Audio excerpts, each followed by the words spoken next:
I found a door in my closet, opened it, and saw Part 1, The Unexpected Discovery. My apartment was small, cramped, but it was mine. I had never really been one for extravagant living. A quiet life, away from the chaos of the world, was what I always craved. And that's exactly what I had. Or so I thought. It all started one evening, on a typical Tuesday. The kind of evening where nothing special happens, and everything seems just the way it's supposed to be. I had returned home from work, tossing my bag onto the couch, and immediately heading to the kitchen to grab something to eat. It was going to be a long night of binge-watching shows, and I was already looking forward to it. But as I moved about my small apartment, I noticed something odd, something out of place. I had a closet in my bedroom, one of those standard sliding doors that was nothing to write home about. It had always been there, filled with clothes, old boxes, and junk I hadn't bothered to sort through in ages. I'd never really paid attention to it, but on this particular evening, something was different. There, in the far corner of the closet, was a door. At first, I thought I was imagining things. The closet had always been too small for any extra doors. But as I stepped closer, I could see it clearly. A door. It was painted the same color as the walls, a faint beige, but the surface was smooth and pristine, untouched by time. It wasn't there before. I was certain of it. Confused, I reached out to touch the doorknob. The cold metal sent a shiver up my spine. I pulled my hand back, tried to shake the uneasy feeling that had settled in my chest. I had lived in this apartment for years, and I was absolutely sure this door had not been here the day before. Yet there it was. I stared at it for a long moment, unsure what to do. I thought about calling someone, a friend, maybe a neighbor, but decided against it. This was my apartment. This was my space.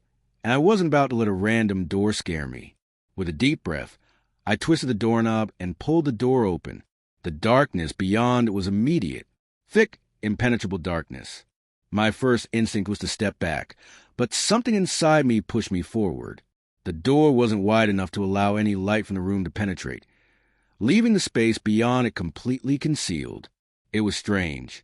The closet was small, but the door led into something that seemed far more expansive. The air that escaped from the crack was stale, heavy, and smelled faintly of earth, like the kind of smell you'd expect from an underground cellar. I stood there, torn between curiosity and caution. Finally, my curiosity won out. I took a step forward, my foot making contact with the cool floor that felt like it was made of stone. I could hear the creaking of the wooden floorboard behind me. But that was all. Everything else was silent. I swallowed hard, but the dark void before me was calling me. I was about to step into the unknown when I heard a voice behind me. "Are you really going in there?" I spun around to see my roommate, Emma, standing in the doorway of the bedroom, her face pale with concern. "Emma," I started, a bit startled by her sudden appearance. There's a door right here. I've never seen it before. It's like it just appeared." She stepped forward, eyes narrowing as she looked at the door I had just opened. "There's no door in the closet," she said, shaking her head. "I don't know what you're talking about." I frowned, glancing back at the door. "What do you mean?" "It's right here." She stepped into the room, crossing the floor toward the closet. Her eyes followed the line of the walls before landing on the space where the door should have been. Her expression faltered for a second. "There's no door," she repeated, her voice strangely quiet. I was stunned. How could she not see it? I was standing right next to it. It was impossible to miss. Yet there was no doubt in my mind that Emma was looking at the same space, and there was nothing there. Nothing at all. I turned back toward the door. It was still there. I could feel the cold metal doorknob in my hand, as if it had been waiting for me all along. A part of me felt like I was losing my grip on reality, but another part was determined to figure this out. "I'm not crazy, Emma," I muttered under my breath, taking another cautious step forward. She watched me, her expression a mixture of confusion and fear, as I slowly stepped into the darkness beyond. Part 2, The Unseen Force. The moment I crossed the threshold, something shifted. The air grew colder. The pressure in my chest tightened, and the room behind me seemed to fade into the distance. The door behind me slammed shut with force that made me jump. I tried to turn around and open again, but the doorknob didn't budge. It was as if the door was no longer part of this world. I swallowed, feeling a sense of dread creep over me. The space around me was still pitch black, but as my eyes adjusted to the darkness, I could see faint outlines of shapes, shadows that didn't belong. The walls of this room seemed to curve and stretch in unnatural ways. Nothing made sense. It felt like I was standing inside a place that wasn't supposed to exist. I took a deep breath and called out, "Emma?" There was no answer. Panic surged through me. I had been in this apartment for so long, and I had never felt fear like this before. I had never felt so alone, so trapped. I tried the door again, pulling and pushing with all my strength, but it refused to open. I pounded on it, screaming for help, but my voice echoed back at me, distorted and hollow. Then I heard something, a faint whisper, so soft I could barely make it out. But it was there, right beside me. I spun around, but no one was there. The whisper came again. This time, I could hear the words. "Stay." I froze. The voice was familiar, but it was distorted, like a memory I couldn't quite place. The sensation of being watched, of being hunted, grew stronger. My heart raced as I took a step back. There was something in this room with me, something I couldn't see. The whisper came again, louder this time. "Stay." My skin prickled with a cold sweat. Whatever it was, it wanted me to stay. I didn't want to. I didn't want to be here in this impossible, otherworldly space. But my body wouldn't listen to my mind. I couldn't leave, even if I tried. The shadows in the room began to move, shifting and writhing like they had a mind of their own. The temperature dropped even further, and I could see my breath in front of me, curling into the air like smoke. I stumbled backward, tripping over something cold and metallic. My hands reached out to steady myself, and I found a wall. It was smooth, unlike any surface I'd ever felt before. It felt wrong. The air was thick, suffocating. And then I heard it, the unmistakable sound of breathing. Slow, heavy breaths that seemed to come from every direction at once. I wasn't alone. Something was in here with me. Something watching. It was waiting. Part 3, The Whispering Shadows. I tried to move, but my legs felt frozen. The shadows continued to swirl around me, forming shapes that seemed all too familiar and yet entirely alien. The air was thick with the sound of my own heartbeat, pounding in my ears, drowning out everything else. Each breath felt like it would be my last. Every step was a battle against something I couldn't see, but could feel inching closer. The breathing grew louder, closer, and deeper. It sounded like it was coming from all directions, but when I tried to turn to face it, nothing was there. Just the shifting shadows, the oppressive darkness. My eyes darted around the room, desperate for any sign of escape, but it was useless. No door, no windows, just an endless black void that seemed to stretch beyond anything I could comprehend. And then the whispering began again. "Stay." I clutched my chest, trying to calm my racing heart. The voice. It was soft, almost too soft, but it felt as though it was coming from inside my head. I couldn't tell if it was real or just my imagination playing tricks on me, but there was something about it, something that made my skin crawl and my instincts scream that I needed to get out of here immediately, but my feet wouldn't move. I reached out into the blackness, hoping to find something, anything, that would ground me, that would remind me I was still alive and not trapped in some nightmare. My fingers brushed against something cold and rough, stone. It didn't feel like any surface I'd ever touched before. The chill that ran through my veins wasn't just the air. It was something deeper, something ancient, something that didn't belong in this world. Another whisper. "Stay with me?"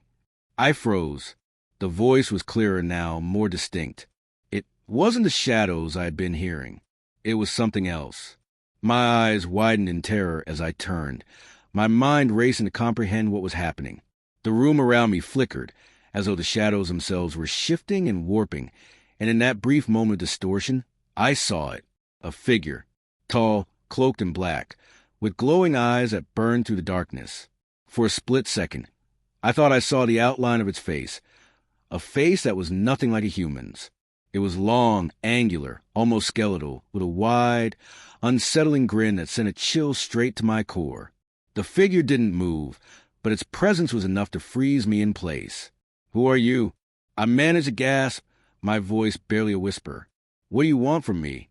The figure didn't answer. Instead, it slowly reached out with one long, thin arm. I wanted to back away, to turn and run, but my body refused to obey. It was as if the very air around me was holding me captive, pulling me closer to whatever this thing was. A deep, guttural voice echoed through my mind, as though it was inside my skull. "You're here because you belong here. You've always belonged here." The words were cold, and they felt like a truth that I hadn't been prepared to hear. The figure's hand was mere inches from me, and I could feel the oppressive weight of its presence pressing down on me, as though the very fabric of reality was bending to its will. Suddenly, the world around me seemed to twist. The walls that had been smooth stone turned into jagged, cracked surfaces, the air thick with the smell of decay.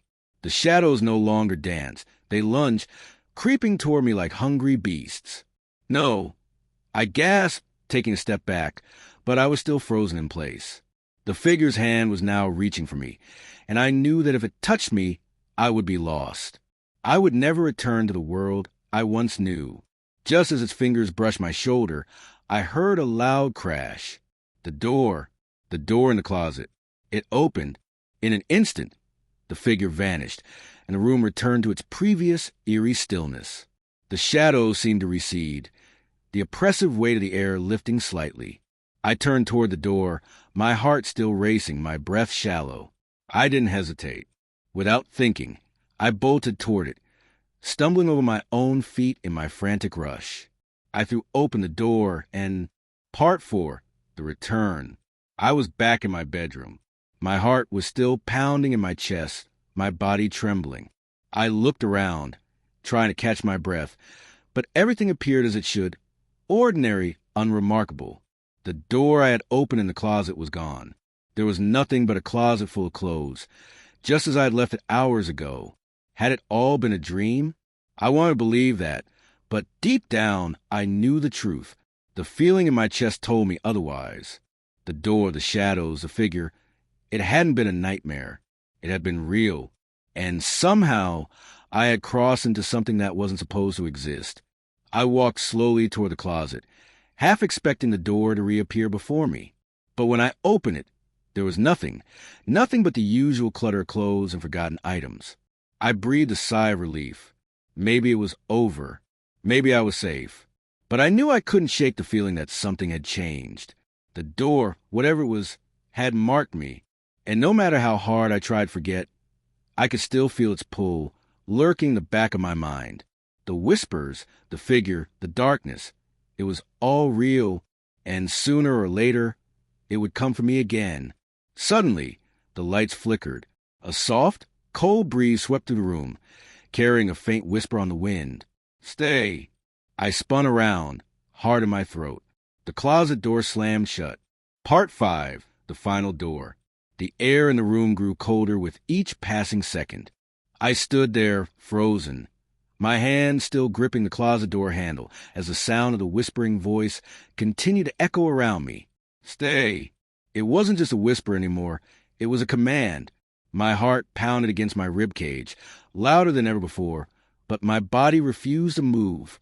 I felt as if I was being drawn back to that dark, twisted realm behind the door. The shadows seemed to reach out toward me, curling like fingers, beckoning me closer. Something deep inside me screamed to run, to flee, to leave everything behind and never look back. But there was a part of me, a part one couldn't ignore, that felt strangely compelled to answer the call.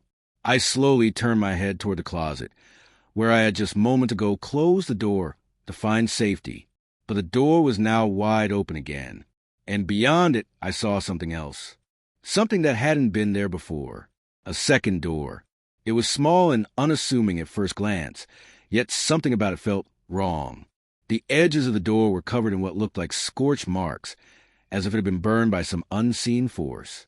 There was no handle, no keyhole, just an eerie, unyielding surface that seemed to pulse with dark energy. "Don't go," I whispered to myself. But even as I said the words, I knew they were futile. My legs had already begun to move, my hand reaching for the door without my consent. I felt powerless to stop it. Before I knew it, I had crossed the threshold. The world around me shifted in an instant. The room I had been standing in vanished completely, replaced by an overwhelming sense of dread. The darkness was absolute, but this time it felt different. It wasn't just the absence of light. It was the absence of everything. I couldn't feel the ground beneath my feet. Couldn't hear the sound of my own breath. There was no air, no sound, no movement, only a void. And yet I felt alive. Terrifyingly so. The whispers that had once seemed so distant were now deafening, reverberating off invisible walls that seemed to close in around me. They filled my mind, flooding it with voices, each one distinct but impossible to understand. Their chaotic, unintelligible sounds clawed at my sanity, each syllable a dagger aimed straight at my thoughts. I stumbled forward, trying to make sense of this place. There was no sense of direction, no up or down. The only thing that existed was the door behind me, the one I had come through. But now it was gone. I spun around, my eyes wide with panic. But there was no trace of the door I had just passed through. It was as if it had never existed in the first place. And that's when I saw it. A figure emerged from the void. It was the same tall, cloaked figure that had haunted my every step since I first crossed the threshold. Its glowing eyes were now fixed on me, and I could feel the intensity of its gaze, piercing through me, stripping away every ounce of hope I had left.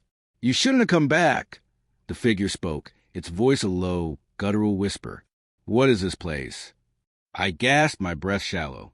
I couldn't stop trembling, but I forced myself to take a step forward. "Where are we?" "This is where the doors lead," it said, its tone mocking, almost pleased by my fear. "This is where all lost things end up. This is the place between worlds, the place where nothing truly dies, but nothing can ever truly live." I looked around, desperate to understand. The doors? The closet? Why me? Why am I here? The figure took a step closer, its presence suffocating. Like the very air was being drained from the space around me. "You didn't choose it. The door chose you. It always does." I stumbled back, my mind racing, trying to process the impossible truth. "What do you mean? I didn't choose this. The figure interrupted me with a wave of its hand. "It doesn't matter what you chose. You've already crossed over. There's no going back." A sudden realization hit me, like a tidal wave. The door, the closet, the whispers. It wasn't just a random accident. It had all been leading up to this moment. Somehow, I had opened the wrong door, and now I was trapped between worlds. "Why?" I breathed, unable to contain the panic bubbling up inside me. "What happens now? What do you want from me?" The figure's grin widened, its eyes gleaming with malice. "You're already here, and once you cross, there's no way back. You're ours now." I didn't know what to say. I didn't know what to think. All I knew was that the figure was closing in on me, its fingers now outstretched as if ready to take hold of me. My heart raced in terror as I backed away, but there was nowhere to run. The shadows pressed in from every side, blocking my escape. And then, just as the figure's cold hand brushed my arm, everything changed. The void seemed to collapse. The shadows disappeared. The figure vanished. I was falling through an endless expanse of light and darkness. My mind couldn't comprehend what was happening. It was as if the world itself was breaking apart around me. And then I landed. I gasped, my lungs filling with air, my body crashing to the ground. I opened my eyes and found myself back in my bedroom. But it wasn't my bedroom anymore. The room was empty, save for the open closet door. Everything had changed. The familiar walls were now covered in cracks, and the air was thick with the same eerie energy I had felt in the void. The door stood at the end of the room, wide open, its dark interior invited me back in. But I knew better now. The door was always there, waiting for me to cross again. Thank you for watching. Let us know in the comments if you enjoyed this story and what topics you'd like to hear stories about next. Don't forget to subscribe to the channel so you don't miss out on more exciting tales.